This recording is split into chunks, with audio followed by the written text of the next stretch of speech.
So, a number of 2020 presidential contenders showed up to the People's Action Forum in Iowa, and the receptions that they received varied from very good to pretty bad. Now, I want to show you two clips. One from Bernie Sanders and the other from Pete Buttigieg. Now, they were both asked about healthcare and what they would do to make sure that people actually get healthcare, not just access to healthcare, and make sure that people no longer die or go bankrupt in this country if they don't have health insurance. What you're going to see is a really different response based on the answers that they give. So Bernie Sanders is going to give an answer that they love. Pete Buttigieg, not so much, because he's going to give his usual spiel about Medicare for all who wants it, and it's obvious that the crowd isn't feeling what he's saying. So much so to the point where they actually start shouting Medicare for all at him during his answer.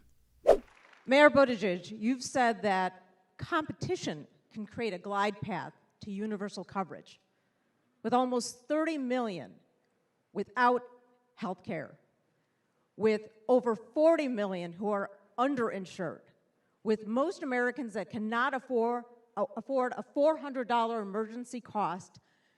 How are you going to help folks like Bree and prevent deaths like Jesse's as president? Well, thank you. We have accepted the unacceptable for far too long in this country. You should never have to ration needed medical supplies in order to get by.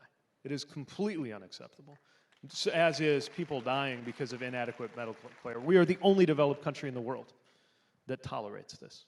So what I propose is that we create a public alternative, one that everybody can afford, one that is backed with the subsidies that are required to make sure that income is not a barrier to cost, one that caps out-of-pocket costs and makes sure that 8.5% of income is the maximum that you pay. Now, as a progressive, I believe that public alternative will be better than any of the private ones. But instead of commanding people to take my alternative, I'm going to let people decide. Because the moment that that alternative is there, everybody can access health care. Now, if for some reason, and union members are a good example, some folks don't prefer my public alternative, okay. It's not important to me in principle that your health care come from the government. It is important to me in principle that you get health care no matter what. I think the public alternative will be better, and everybody will opt into it over time. But, and right now, the insurance, you might have seen, the healthcare lobbyists put out a statement condemning my plan as too much government. But if they come up with something better, we'll see. I just don't think it's going to happen, and I trust you to make the decision. Thank you, Mayor. We have a follow-up question. Can I just remind folks to please be respectful? Go ahead. So, Go ahead. Go ahead. Hey, folks, can we allow our speaker to ask the follow-up question? Thank you. I'm on your side, guys. A market-driven approach has meant that 45,000 people die a year without health care, that a $6 vial of insulin is being sold for $300. We know as president you will be commander-in-chief. Will you be the healer-in-chief? Count on it. Thank you. I just told you. And look, not everybody will agree with me, but I think the public alternative will be better. I believe the public plan we create will be the best one. I just don't think we have to command you to take it, because if I'm right, you'll take it. So that was absolutely great to see, because they know that Pete Buttigieg is full of shit. The industry talking points that he's using, they weren't buying it. And understand what he did there. He took a shot at Medicare for all. He said, instead of commanding people to take my alternative, I'm going to let them decide. So he's, again, lying about Medicare for all by trotting out this choice argument. But this is not real choice. Choosing between private and public healthcare is not choice. That's the illusion of choice. Where choice comes in, where it matters most to people, is being allowed to choose our doctors in hospitals. Medicare for all maximizes choice. His version of healthcare reform restricts choice. Let me repeat that. It restricts choice. Because let's say, hypothetically speaking, you buy into his public option and you want to see a doctor who is pretty close and who has great reviews on Yelp. Well, if that doctor is not in your network, if they don't accept Medicare, then guess what? You don't get to see that doctor. So he's lying to you about choice. He's misrepresenting what you want, and he's not listening to you. We say we want choice when it comes to healthcare, when it comes to choosing our doctor, and he comes back with this bogus false choice of private, public. That's not what we want. We want to choose our doctors and hospitals. We want the freedom to go where we want. We want the freedom to see a doctor even if we don't have money for a copay. But yet he's saying he's the one in favor of choice. He's lying. Now, on top of that, he said it's not important for me that your healthcare come from the government. It's important to me in principle that you get healthcare no matter what. Now, the issue with this worldview is that he views healthcare as a commodity in the same way that video games and clothing and shoes are commodities. He thinks healthcare is also a commodity. He thinks that it is, and rightfully should be, a money-making venture. That for-profit motive in healthcare, it's not corrupting our entire system. There's no problem with it. Because I don't really care if you get healthcare from, a private company or the government. What matters is you get healthcare. So in other words, he doesn't believe that there's any issue with the commodification of healthcare, and he doesn't want to change that. Now, he pitched Medicare for all who want it, which is a public option, and after he gave his answer, the crowd chanted, Medicare for all. And that was music to my ears. Anytime Pete Buttigieg says this, he says Medicare for all who want it, people need to chant Medicare for all. Because here's the thing, he knows that Medicare for all is popular. So that's why he named his plan Medicare for all who want it when it's a public option. He's trying to steal the popularity of that Medicare for all label and disingenuously argue to you like his plan, argue that his plan would maximize choice. This man is a liar. He's full of shit. He's disingenuous. And the reason why he's no longer in support of Medicare for all after previously being for it is because, surprise, surprise, he started taking large sums of money from the healthcare industry. The only person in the entire 2020 race to take more money from the health industry than Pete Buttigieg, Donald Trump. Yeah. So this person does not have your best interest in mind, and they gave him a second chance to give a better answer because the market-based approach to healthcare has been a failure. So they let him answer the question again.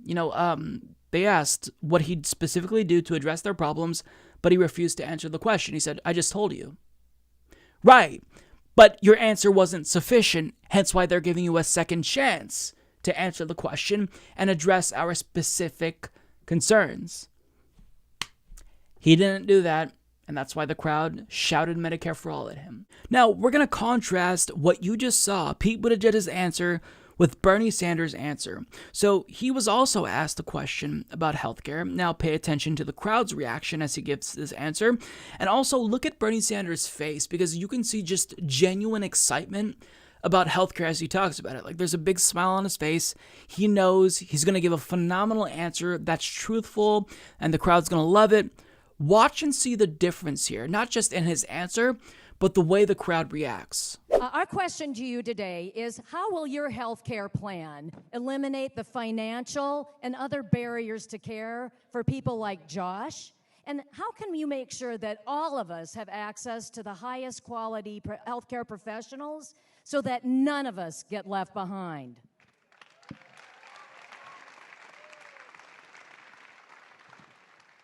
I am happy to tell you what I think you already know, Kathy, that I am the author of the Medicare for All single-payer bill.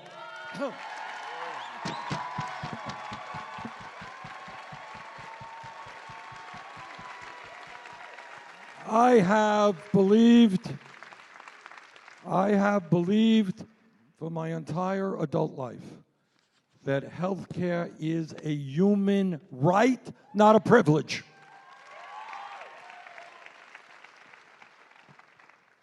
We have a system today which is not only dysfunctional, it is incredibly cruel. And its cruelty is not just that 87 million people are uninsured or underinsured, It is not just that 30,000 people die each year because they don't get to a doctor when they should. It is not just that 500,000 people go bankrupt every year because of medical bills. It is a system designed to make billions for the insurance companies and the drug companies who charge us by far the highest prices in the world for the prescription drugs that we need. It is a system that last year made $100 billion in profits for the healthcare industry. So, my bill is pretty simple. We start off with Medicare, which is the most popular public health insurance program in the country. We expand it to cover dental care, hearing aids, and eyeglasses. We make sure that there are no premiums. We got rid of premiums. No co-payments. No out-of-pocket expenses. In Canada, if you have a heart transplant and you're in the hospital for a month, you come out not owing a nickel. That's what I want in America. And when we talk about comprehensive health care, we're certainly talking about parity regarding mental health as well. And this program is paid for out of the general tax base. And the vast majority of the American people, except the very rich, will be paying far less for the health care they get right now than they are currently paying. Our job now is to have the guts to stand up to the greed and corruption of the insurance industry and the drug companies and tell them we're coming after them. Healthcare is a human right. That's right. So, I mean, the difference was clear. The crowd loved him. And the two people that were disappointed, obviously, in Pete Buttigieg's answer were behind Bernie Sanders, standing up and cheering for him. Because you know when someone is telling you the truth and not trying to lie, not trying to gaslight you. Bernie Sanders gave an answer that's phenomenal. And he addressed their specific concern. He addressed the failure of a market-based approach to healthcare reform. Bernie Sanders made it very clear that his goal is to decommodify healthcare, meaning that we're not going to have a healthcare system that is driven by the goal of maximizing profits. We're going to make this about the delivery of healthcare, and we can't do that unless we get the profit motive out of the system entirely. That's what Bernie wants to do. So he's not saying you can choose between private and public. He's saying I'm giving you the most choice by empowering you to see any doctor in the country by having healthcare as a right of citizenship. Period. End of story. Now, on top of that, Bernie Sanders also distinguished between his plan and Elizabeth Warren's plan. He didn't cite her by name, but he mentioned that mental health care will also be at parity with physical health care. It's going to be free at the point of service. Now, if you look at Elizabeth Warren's plan on her website, she doesn't really say that mental health will be free at the point of service. She essentially says that she'll reform the industry in a way that gives us affordable access to mental health care, which tells me she doesn't take mental health as seriously as Bernie Sanders, which is disappointing because mental health care is health care. And if you're going to look at healthcare reform to leave out mental health care but have everything else be free at the point of service, that's almost insulting. So Bernie is the real deal. I don't know what else to say. If you trust Pete Buttigieg, then I really don't know what to tell you. There's one person in this race who we can trust the most when it comes to healthcare and Medicare for all, and that is Bernie Sanders. And the crowd knows it. The crowd saw through Pete Buttigieg's nonsense, and they realize that Bernie Sanders is the one way we're ever going to get Medicare for all. If Bernie Sanders isn't elected, then I don't think we're ever going to get Medicare for all at the rate we're going, because anyone who said they supported Medicare for all going into the primary, no longer supports it. And the one other person in the race that supports it, Elizabeth Warren, I don't really trust that she's going to fight for it. So if we want Medicare for all, we've got one shot. It's Bernie Sanders. That's it. Until somebody else comes along and runs for president, maybe AOC, I just can't ever see it feasibly getting passed without a fighter for it. You're taking on an entire multi-billion-dollar industry. You're taking on not just Republicans, but your own political party. So we don't just need a fighter. We need the best fighter imaginable to get Medicare for all passed. It's Bernie Sanders. It's not Pete Buttigieg. And I'm glad that the crowd saw that he is full of shit.